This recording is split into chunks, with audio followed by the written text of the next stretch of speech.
ஓம் சாந்தி 15.02.2022 சாக்கார முரளி. இன்று பாபா கூறுகிறார், இனிமையான குழந்தைகளே, ஆத்மா என்கிற தீபத்தில் யோகம் என்கிற நெய்யை ஊற்றினால் ஆத்மா சக்திசாலி ஆகிவிடும். கேள்வி: ஆத்மா என்கிற பேட்டரியில் சக்தியை நிரப்புவதற்கான ஆதாரம் என்ன? பதில்: ஆத்மா என்கிற பேட்டரியில் சக்தி நிரப்புவதற்கு புத்தி யோக பலம் தேவை. புத்தி யோக பலத்தின் மூலம் சர்வசக்திவான் தந்தையை நினைவு செய்யும் போது பேட்டரியில் சக்தி நிரம்பும். எதுவரை பேட்டரியில் சக்தி இல்லையோ அதுவரை ஞானமும் கூட தாரணையாக முடியாது. ஆத்மாவில் முழுமையாக பிரகாசம் வருவதற்கு நேரம் எடுத்துக்கொள்ளும். நினைவு செய்ய செய்ய பிரகாசம் வந்துவிடும். இந்த முரளில பாபா குழந்தைகளோடு சிட்சாட் பண்றார். எங்க 2 ஆத்மாக்களுக்கும் ஒரே ஒரு வாய்தான் இருக்கிறது அப்படின்றார். எப்போது யார் வேண்டுமோ யூஸ் பண்ணிப்போம், எந்த பந்தனமும் இல்லை. அவருக்கு வேணும் போது அவர் யூஸ் பண்ணுவார், எனக்கு எப்போ தேவைப்படுதோ அப்போ நான் யூஸ் பண்ணுறேன் அப்படின்றார். சத்தியுகத்தில் மக்கள் தொகை ரொம்ப குறைவாக இருக்கும். யமுனை ஆற்றங்கரை ஓரத்தில் ராஜ்யம் இருக்கும். மற்றபடி அங்கே விகாரங்கள் எதுவுமே இருக்காது. சம்பூர்ண நிர்விகார உலகமாக இருக்கும். குழந்தைகள் கூட யோக பலத்தின் மூலமாக தான் பிறக்கும். மற்றபடி அங்கே அழுறது, மாரடிச்சிக்கிறது போன்ற விஷயங்கள் எல்லாம் இருக்கவே இருக்காது அப்படின்றார். படங்கள் வாயிலாக நீங்கள் நல்லா எக்ஸ்பிளைன் பண்ணலாம் அப்படின்றார். திரிமூர்த்தி படத்தை காட்டி மேலே சிவ் பாபா, இவர் மூலமாக அந்த விஷ்ணு படத்தை காட்டி இந்த ராஜ்யம் கிடைக்க போகுது, சொர்க்கத்தை ஸ்தாபனை செய்துட்டு இருக்கார், ஆனால் இந்த பிரம்மா மூலமாக அப்படின்னு படத்தை காட்டி சொல்லும் போது நல்லா புரிய வைக்கலாம் அப்படின்றார். முரளியின் பாடல்: இரவு பயணியே களைப்படையாதே. ஓம் சாந்தி. குழந்தைகள், பாடலின் அர்த்தத்தை கேட்டீர்கள். குழந்தைகளாகிய நீங்கள் இப்போது பகலில் செல்வதற்காக முயற்சி செய்து கொண்டிருக்கிறீர்கள். புதிய உலகத்தில் வெளிச்சமே வெளிச்சமாக இருக்கும். பழைய உலகத்தில் இருளே இருள் நிறைந்திருக்கிறது. இது பிரம்மாவின் காரிருள் நிறைந்த இரவாகும். இப்போது நீங்கள் பகலை நோக்கி சென்று கொண்டிருக்கிறீர்கள். எனவே புத்தியின் தொடர்பை ஈடுபடுத்தி களைத்து விடாதீர்கள் என்று தந்தை குழந்தைகளுக்கு சொல்கிறார்.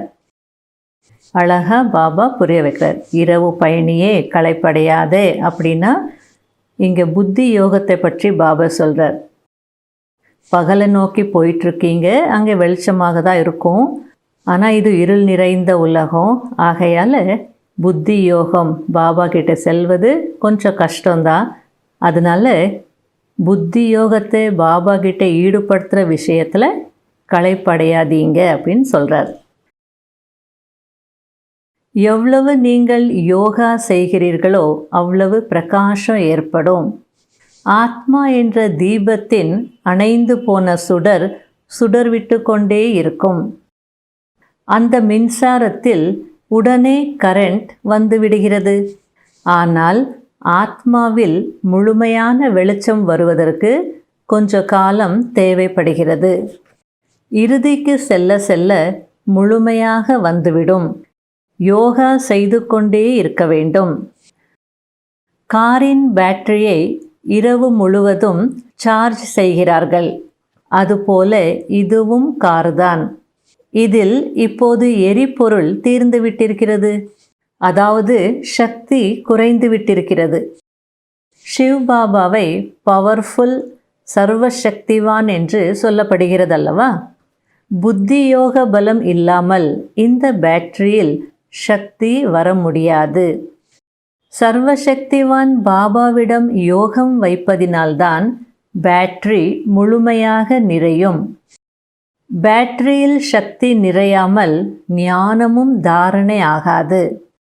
ஆகவேதான் என்னை நினைவு செய்யுங்கள், மற்றும் ஆஸ்தியை எடுத்துக்கொள்ளுங்கள் என்று அடிக்கடி தந்தை கூறுகிறார். மன்மனாபவ, இது எவ்வளவு சகஜமான விஷயம். இந்த பிரம்மா பெரிய அம்மாவாக இருக்கிறார், ஆனால் மறைமுகமாக இருக்கிறார். லௌகீக தந்தையின் பெயர், உருவம், காலம், தேசம் அனைத்தும் அனைவருக்கும் தெரியும். இப்போது நீங்கள் பாரலௌகீக தாய் தந்தையின் பெயர், உருவம், காலம், தொழில் ஆகியவைகளை பற்றி மனிதர்களுக்கு சொல்லுங்கள். தந்தை சொல்கிறார், குழந்தைகளே, இந்த சமயத்தில் முழு உலகத்திலும் ராவண ராஜ்யம் இருக்கிறது. இலங்கையில் மட்டுமல்ல, ராவணனை எரிப்பதும் கூட இங்குதான். ஆக இந்த சமயத்தில் முழு உலகமும் ராவணனின் பந்தனத்தில் இருக்கிறது. சத்யுகத்தில் குறைந்த எண்ணிக்கையில்தான் மனிதர்கள் இருப்பார்கள். சில லட்ச கணக்கில்தான் இருப்பார்கள். யமுனை நதி கரையில் ராஜ்யம் இருக்கும். அங்கே எந்த விகாரமும் இருக்காது. சம்பூர்ண நிர்விகாரி, அதாவது முழுமையாக விகாரமற்றவர்கள் என்று சொல்லப்படுகிறது. யோக பலத்தின் மூலம்தான் குழந்தைகள் பிறப்பார்கள். மற்றபடி அங்கே அழுவது, மாரடித்து கொள்வது போன்ற விஷயங்கள் எல்லாம் இருக்காது. இங்கு யார் வந்தாலும் அவர்களுக்கு முதலில் முக்கியமான விஷயமான திரிமூர்த்தியை பற்றி புரிய வையுங்கள். எப்போதும் பாப் தாதா என்று சேர்த்து சொல்ல வேண்டும். இரு ஆத்மாக்களுக்கும் ஒரு வாய்தான் இருக்கிறதல்லவா? எப்போது யாருக்கு வேண்டுமோ அப்போது அதை பயன்படுத்துவார்கள். சிவபாபா என்ன சொல்ல வரார் அப்படின்னா, எங்கள் 2 பேருக்கும் ஒரே வாய் தான். நான் இவருடைய சரீரத்தில் வரும்போது இவருடைய வாயை நான் யூஸ் பண்ணுறேன், மற்ற நேரத்தில் அவர் அவருடைய வாயை யூஸ் பண்ணுவார். பிரம்மா குமார் குமாரிகளுக்கு பிரம்மாவின் மூலம் பகவான் கற்பிக்கிறார். படங்கள் வாயிலாக நல்ல விதமாக புரிய வைக்க முடியும். அதாவது, இவர் சிவபாபா, இது ஆஸ்தி, இந்த சிவன் நிராகாரமானவர், ஆகையால் பிரம்மாவின் மூலம் கொடுக்கிறார். பிரம்மாவின் மூலம் சொர்க்கத்தின் ஸ்தாபனை செய்கிறார் என்பதை புரிய வையுங்கள். மாதேஸ்வரி அவர்களின் விலைமதிப்பற்ற மகா வாக்கியங்கள். பரமாத்மா மூலமாக ஏன் ஃபர்ஸ்ட் லாட்டரியை ஜெயிக்கக்கூடாது? நிறைய மனிதர்கள் கொஞ்சம் முயற்சி செய்தால் கூட நாங்கள் வைகுண்டத்திற்கு வந்து விடுவோம் தானே என்று நினைக்கிறார்கள். ஆனால் அவர்கள் இப்படி சிந்திக்க வேண்டும். பரமாத்மா தந்தை வந்திருக்கிறார் என்றால் முழுமையான ஆஸ்தி அடைவதற்கு ஒரு மாணவருடைய வேலை என்னவென்றால் முழுமையாக முயற்சி செய்து ஸ்காலர்ஷிப் அடைவது. எனவே ஏன் முதல் நம்பர் லாட்டரியை ஜெயிக்கக்கூடாது? லாட்டரி என்றால் வெற்றி மாலையில் உருட்டப்படக்கூடியவராக ஆகுவது. மற்றபடி 2 லட்டை பிடித்து கொண்டு உட்கார்ந்திருக்கிறார்கள். 2 லட்டு அப்படின்னா இதுவும் வேணும், லௌகீகமும் வேணும், அலௌகீகமும் வேணும்னு சில பேர் இருக்கிறாங்க. அதை பற்றி மம்மா சொல்லிகிட்ருக்காங்க. அதாவது, இங்கு இருக்கக்கூடிய எல்லைக்கு உட்பட்ட சுகத்தையும் எடுத்துக்கொள்கிறேன், மேலும் அங்கு கூட வைகுண்டத்தில் ஏதாவது கொஞ்சம் சுகத்தை எடுத்துக்கொள்வேன். இப்படிப்பட்ட சிந்தனை உடையவர்களை நடுத்தரமான மற்றும் கீழான முயற்சியாளர்கள் என்றுதான் சொல்வார்களே தவிர சர்வ உத்தம முயற்சியாளர்கள் என்று சொல்ல மாட்டார்கள். எப்போது தந்தை கொடுப்பதற்கு யோசிப்பதில்லையோ பிறகு பெறுவதற்கு ஏன் தயங்குகிறீர்கள்? அதனால்தான் பரமாத்மாவோ வள்ளலாக இருக்கிறார், சக்திவானாக இருக்கிறார். ஆனால் ஆத்மாக்களுக்கு எடுப்பதற்கு கூட சக்தி இல்லை என்று குருநானக் கூறினார். கொடுப்பவர் கொடுத்து கொண்டே இருக்கிறார், ஆனால் எடுப்பவர்கள் களைத்து விடுகிறார்கள் என்று கூறினார். அதற்கு இந்த பதவியை அடைய வேண்டும் என்று நாங்கள் ஒன்றும் விரும்பாமல் இல்லை என்று சொல்கிறார்கள். சரி, நீங்கள் விரும்புகிறீர்கள் என்றால் பாருங்கள், பாபா எவ்வளவு உழைப்பு செய்கிறார் என்று. இருந்தாலும் மாயை எவ்வளவு தடை ஏற்படுத்துகிறது. ஏன்? இப்பொழுது மாயையின் ராஜ்யம் முடியப் போகிறது. இப்பொழுது மாயை முழுமையாக எல்லா சாரத்தையும் நீக்கிவிட்டிருக்கிறது. அப்பொழுதுதான் பரமாத்மா வருகிறார். அவருக்குள் அனைத்து சாரமும் சுவையும் நிறைந்திருக்கிறது. அவரிடமிருந்து அனைத்து சம்பந்தங்களின் சுவை கிடைக்கிறது. அதனால்தான் தாயும் நீயே தந்தையும் நீயே போன்ற மகிமைகள் எல்லாம் அந்த பரமாத்மாவினுடையதாக இருக்கிறது. எனவே எல்லா புகழும் இந்த நேரத்திற்கு தான் இருக்கிறது. ஏனென்றால் இப்பொழுதுதான் அப்படிப்பட்ட சம்பந்தம் கிடைக்கிறது. நல்லது. இனிமையிலும் இனிமையான காணாமல் போய் கண்டெடுக்கப்பட்ட செல்ல குழந்தைகளுக்கு மாத் பிதா பாப் தாதாவின் அன்பு நினைவுகள் மற்றும் காலை வணக்கம். ஆன்மீக குழந்தைகளுக்கு ஆன்மீக தந்தையின் நமஸ்காரம். கடைபிடிக்க வேண்டிய முக்கியமான சாராம்சம். முதல் பாயிண்ட், தந்தையின் நினைவு மூலம் ராவணனாகிய மாயாவின் மீது வெற்றி அடைய வேண்டும். அனைவருக்கும் தந்தையின் அறிமுகத்தை கொடுக்க வேண்டும். இரண்டாவது பாயிண்ட், நினைவு யாத்திரையில் களைப்படையக்கூடாது. தன்னுடைய பேட்டரியை சார்ஜ் செய்வதற்கு சர்வசக்திவான் தந்தையை நினைவு செய்ய வேண்டும். வரதானம், ஒரு தந்தையின் நினைவு மூலமாக ஒரே சீரான நிலையை அனுபவம் செய்யக்கூடிய சாரஸ்வரூபம் ஆகுங்கள். ஒரே சீரான நிலையில் இருப்பதற்கான எளிய விதி ஒருவரின் நினைவு, அதாவது ஒரு பாபாவை தவிர வேறு யாரும் இல்லை. எப்படி விதையில் அனைத்தும் அடங்கியிருக்கும், அதே போல தந்தையும் விதையாக இருக்கிறார். அவருக்குள் சர்வ சம்பந்தங்களின் சர்வ பிராப்திகளின் சாரம் அடங்கியிருக்கிறது. ஒரு தந்தையை நினைவு செய்வது என்பது சாரஸ்வரூபமாகும். எனவே ஒரு தந்தையை தவிர வேறு யாரும் இல்லை.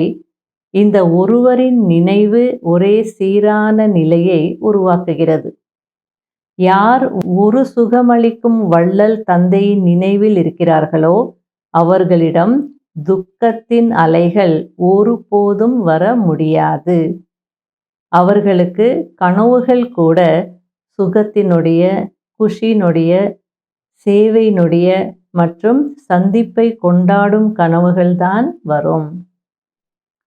ஸ்லோகன்: உயர்ந்த நம்பிக்கைகளின் தீபங்களை ஏற்றக்கூடியவர்கள்தான் உண்மையான குல விளக்குகள். ஓம் சாந்தி.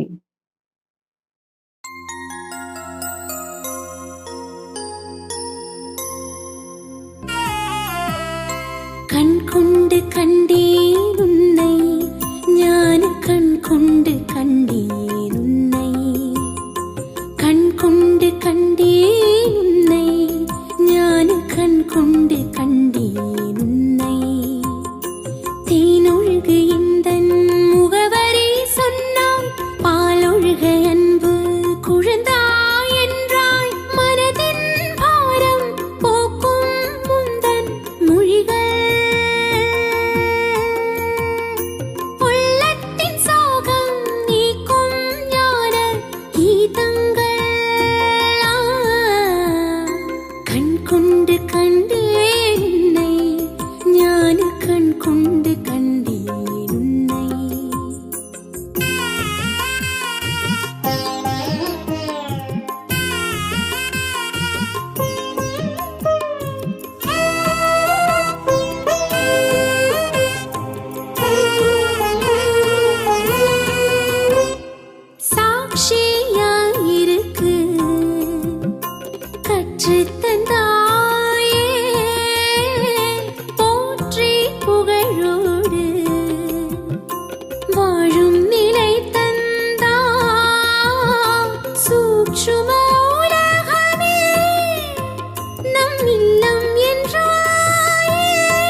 கண் கொண்டு கண்டேன் உன்னை, ஞான கண் கொண்டு கண்டேன் உன்னை.